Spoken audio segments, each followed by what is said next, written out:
Hey guys, Pastor Ben here with another review and reflection. I apologize for having a couple weeks since posting my last review.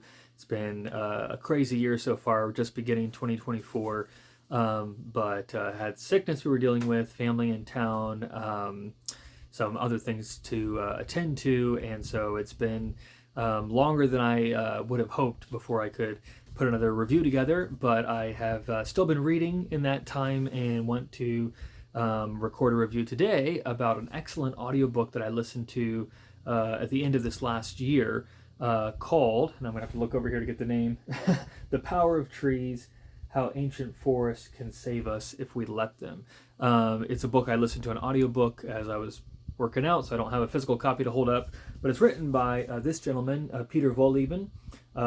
His best known book is this volume. It's called The Hidden Life of Trees. I read this a number of years ago. I don't know, five or 6 years ago now. It was published in 2015, originally in German, translated into English, and Peter Wohlleben has published a number of books since then on similar subjects. So I'll reference this book a little bit as I go through this review, because the book that I just finished listening to, The Power of Trees, is in some ways kind of a natural follow-up to his more well-known bestseller, The Hidden Life of Trees. So first off, just to introduce you a bit to the author, Peter Wohlleben is a German author. He is a German forester. He manages a forest, I think in Hamburg, outside of Hamburg, in Germany, and has become well known as a writer on forest and ecology, kind of doing a good job of blending together very popular level and personal descriptions of nature with a more kind of scientific discussion of those things as well. And especially in the book I just listened to and I'm reviewing right now, he kind of connects that to a lot of the ecological questions that people have today, and even a lot of the policy questions that come up in relation to that. So the book that I was introduced to him through, The Hidden Life of Trees, has also been made into a documentary. So there's a lot of people who have probably either read this book or seen the documentary, and if so, you'll know part of what Wohlleben is wanting to get at in his newer book, The Power of Trees. So like I said, this book was published in 2015. The Power of Trees was published in the middle of 2023, so it's just 6-7 months old, and is a natural follow-up to this book. The first book he wrote is really an introduction to forests and how they work, and what he's doing in The Power of Trees, kind of this follow-up volume, is going back over some of the information that he covered in The Hidden Life of Trees. So there's kind of an introduction to how forests work, but also an extensive discussion of how forestry works, or as Wohlleben is going to argue, how it doesn't work very well in modern society today. So what he's trying to do in this book is to introduce lay people and legislatures and others to the science of how forests, healthy, natural, primeval forests, operate, and then to look at how modern society, Western society, and global society at this point manages forests. And he's developing a very strong and definite argument that the way we manage forests is at odds with the way that forests are meant to be. And he's going to be critiquing modern forestry in all sorts of ways and trying to chart what he sees as a better path. So if you look at the book, it's about 300 pages long, I think 26 chapters, and it's broken into 3 sections. So the first section, I think the first 10 chapters or so, is about how forest works. The heading there is The Wisdom of Trees. Sorry, I've got the table of contents pulled up on my laptop over here. So excuse me for kind of looking off screen for a little bit there. But the first 10 chapters is about the wisdom of trees. And that's where, if you've read his earlier volume, The Hidden Life of Trees, you'll see a lot of overlap. He talks about a lot of the same things that he covers in the first book. For those who haven't read it, that is one of the most fascinating parts of the book, because part of what he helps you to understand more and more is just how complex and interconnected forests are, and not just forest life in the sense of animals and so forth, but the trees themselves. And one of the things that I think I had this kind of paradigm shift when I read his first book, and it was just reinforced as I was reading The Power of Trees, this follow-up volume. But I think before reading Wohlleben, I tended to view forest more as a collection of trees, from a kind of more individualistic perspective. But part of what he helps you to see is that a forest is more than just the sum of its parts. It's not just a collection of kind of individual trees all doing their own thing. Forests work together in all sorts of ways, and species of trees work together. So you have, mother trees that are really caring for their children in various ways.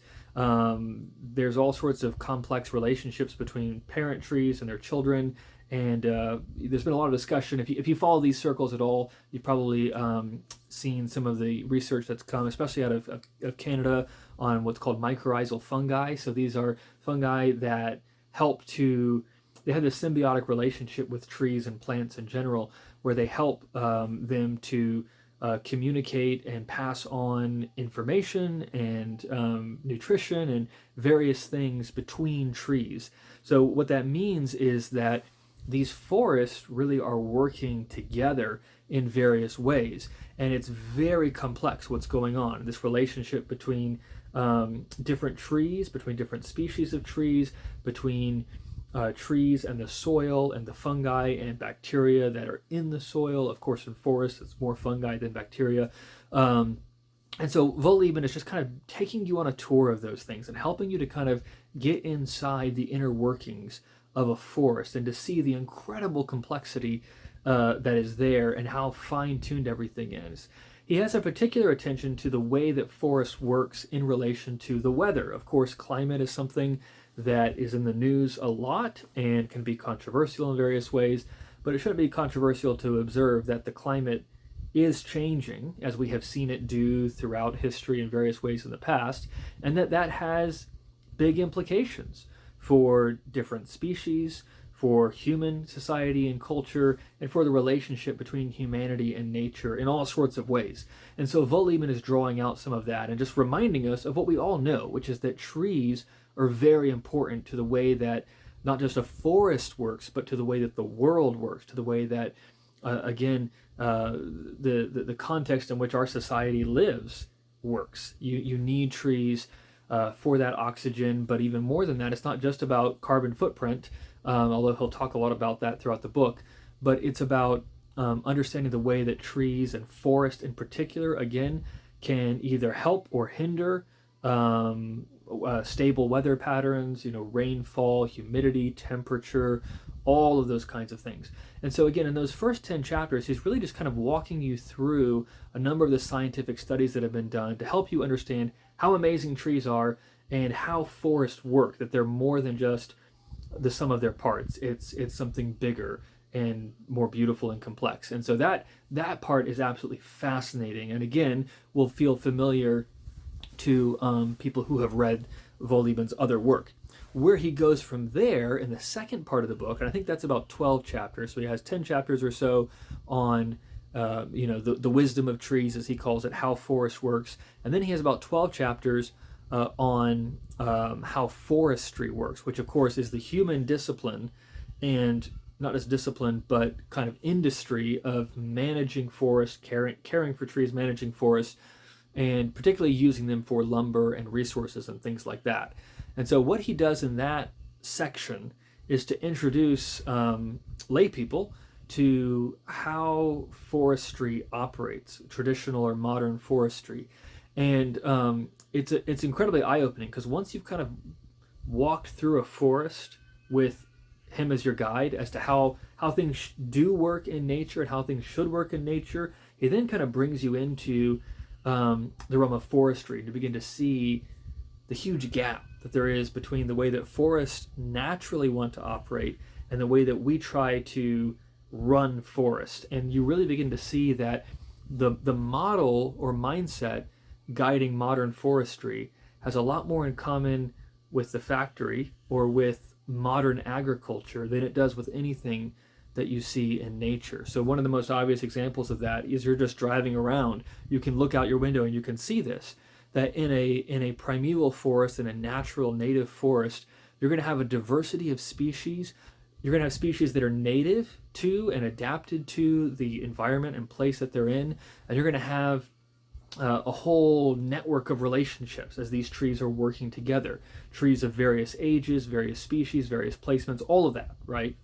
Whereas if you look at a forest plantation where it's managed by the forest by foresters, you're going to see it looks like a cornfield of trees in a sense. It's all the same species, often non-native species, and often of the same age, you know, planted and harvested and planted and harvested. And one of the things that I think we have kind of assumed oftentimes as we look at how forests are managed and operated is that the only thing we need to kind of measure in terms of the health of the planet or the ecosystem is just the number of trees. And I think something that we often can assume is that, okay, you know, chopping down a tree, you know, can have negative effects, but if we're planting another tree, then it's kind of a wash, you know, there's not really a loss there. And often when you look at the argument of foresters, for example, they'll lean on things like that. They'll say things like, well, yes, we've cleared, you know, X number of acres of trees, but we've planted this many acres. Maybe it's the same or more acres. And so they'll say, well, that kind of, that means there's no real loss to the environment that's happening. But what Wohlleben helps you understand is that's kind of an apples to oranges comparison, because when you chop down a 400-year-old beech tree, and then you go and you plant a spruce tree that's going to be harvested just a few decades from now, you're not putting the same thing back into nature that you've just taken from nature.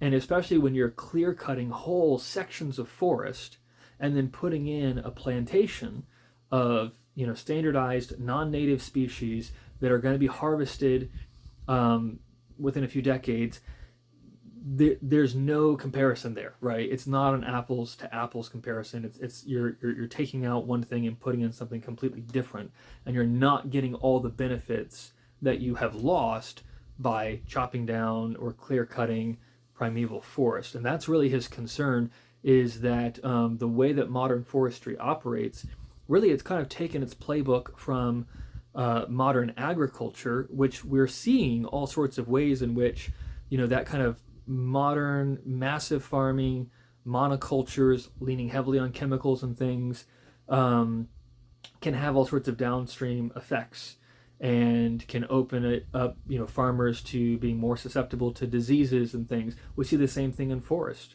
You have a whole you know, forest you've planted of pine or spruce or something like that, and then a beetle comes in that loves that kind of tree, and it might wipe out that whole crop of trees in very short order, in a way that a natural diverse forest is more able to resist. So something that you kind of come to see is that there are real problems with the way that we manage forests, that there's a big gap between the way that forests are meant to operate and then the way that we try to manage them. And so where Wohlleben ends up going in all of that discussion is really critiquing contemporary, or really what he calls traditional forestry, because this is the way the discipline has been practiced for many decades at this point, and arguing that there's a better way. And so part of what he's doing in this book, there's kind of two things I would say, maybe three things. But the first thing is he's trying to critique the way that forestry is taught and practiced, and to argue that forestry itself is not wrong. He doesn't think it's wrong to cut down trees. He doesn't think it's wrong to make things out of wood or to process things. But he's trying to show that the way we're doing it is not what's best for trees, and therefore not best for the environment, and therefore not best for us as people. And so he's saying there's a problem there. We need to rethink how we approach these disciplines and train people for these jobs. And also he's trying to show that, you know, especially in, you know, he's writing from a German perspective, and so a lot of the examples and even policies he talks about are very German specific, but there's application, right, to other societies as well, partially because German forestry, as he points out, is often held up as kind of the model, so other countries will look to it. And so he's writing in that context, but he's trying to help us see that, you know, people will oftentimes on the environmentalist side say, oh, trees are this renewable energy, if you want to go green, make everything out of wood. And he's showing that, at least the way we manage forests now, it's not really green, right? It's dirtier than it looks. And so if you are concerned about, you know, releasing carbon and so forth, the way that we do forestry is playing into that in various ways. And we need new ways of thinking about and practicing the discipline of forestry. So that's kind of one stream of what he's doing, trying to map out a better way of practicing forestry. Secondly, he's trying to kind of make an appeal to societies and governments about what policies actually help and which policies hurt healthy forests and healthy ecosystems. Now, it's at this level that I think there's going to be the most disagreement amongst readers, because again, sometimes it feels like he's punching hard on the environmentalist sector, because they'll often endorse certain practices or things that he thinks are actually wrong.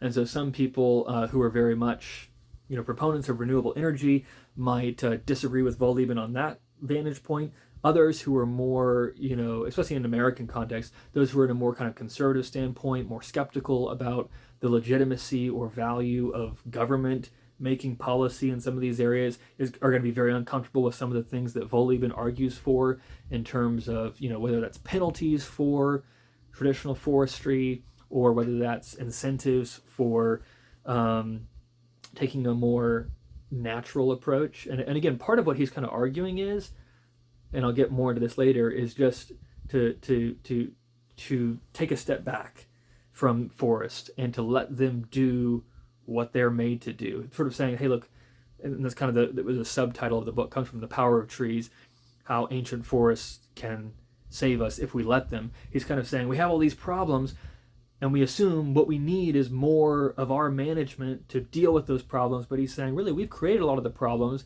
If we were to step back from some of the practices we've been doing, if we were to stop trying to micromanage and assume we have the knowledge and wisdom to fix all these things, that would actually go a long way towards fixing the problem. If we were to take a step back and not be arrogant in how we engage with these things. So there's a call to humility there. Again, he's going to get into all sorts of things that he thinks individuals can do, societies can do, governments can do. And I think that's the level where he's most open to critique, because, even if you have 5 people who agree on a problem, you might have 5 different solutions that are out there legitimately. So I don't see Wohlleben, as I was reading him, I didn't feel convinced on every solution he was giving. And part of that is, again, he's writing in a German context, and there are things that may make sense there. I don't know how well that carries over to, in my context, America, or how does that work in a developing country. So I think Wohleben's book is open to critique on some of the answers that he gives. However, it's good at stimulating the questions, and it's good at helping to us to think about, okay, well, what are solutions that actually make sense? And it's good at helping us to maybe get more on the same page at seeing, where there are problems and how we're practicing, and in cutting through some of the ways that we think about these ecological issues and economic issues as well. And I appreciate the fact that he recognizes the ecological and the economic, that there's 2 sides of that coin. What I see in my context is people who view the climate and nature either through the lens of ecology only or through the lens of economics only. And they're very frustrated at each other, right? That, the ecological people don't seem to realize the economic impact. And then the ecological people are very frustrated that others are concerned about the economic and don't seem to see the ecology that's at play. I think if we're going to deal with these things in a wise way, I think if we're going to be what I believe God calls us to be, as those made in his image, stewards of creation, that we have to bring those things together. And I think the best policies and proposals and books are going to have those things in mind. So I appreciate the fact Wohlleben does have that in mind. I don't agree with every answer he gives, but I think he's raising good questions. He's helping us to see the problem. And I think his basic approach is the right one, which is be humble, right? And this is kind of the classic conservative ethos. This is the irony to me in my context. Conservatives, people who think of themselves as conservatives, are the least likely to be concerned about some of these issues, and I don't understand that, because really where I think this should be coming from is a place of humility, not hubris, to think that we can just manage nature or do whatever we want and there will be no consequences. I think where conservatives are rightly concerned is that they can see that it's easy for those who want power to use ecological problems as kind of a lever to get more power. So I appreciate the fact that conservatives are sensitive to that danger, but I don't think conservative politics culture is gonna be balanced until it realizes part of what we need to do is to still have solutions to these problems and realize that we've given tremendous power to corporations and individuals that can do a lot of damage if they're not balanced with other concerns. So anyways, I'm not trying to give my view on climate change and everything else in this review. There's more to think about there, but if you haven't thought about these things, I think Wohlleben would be worth reading. And if you have thought about these things and want to see how forests specifically fit into some of these questions, again, Wohlleben is well worth a read. But even if you're less motivated by those concerns, just kind of walking with him through nature and seeing how forests operate, how things are meant to be, it's really eye-opening, it's really engaging, and it's really encouraging. I like the fact that his book is not a doom and gloom, the sky is falling catastrophe kind of book. It really is hopeful, and it's just calling us to humility to realize that we're part of a bigger world, and there's an amazing beauty and complexity to this world. And if you want to grasp that better, I would encourage you to get an audio copy or pick up a physical copy of Peter Wohleben's book, The Power of Trees.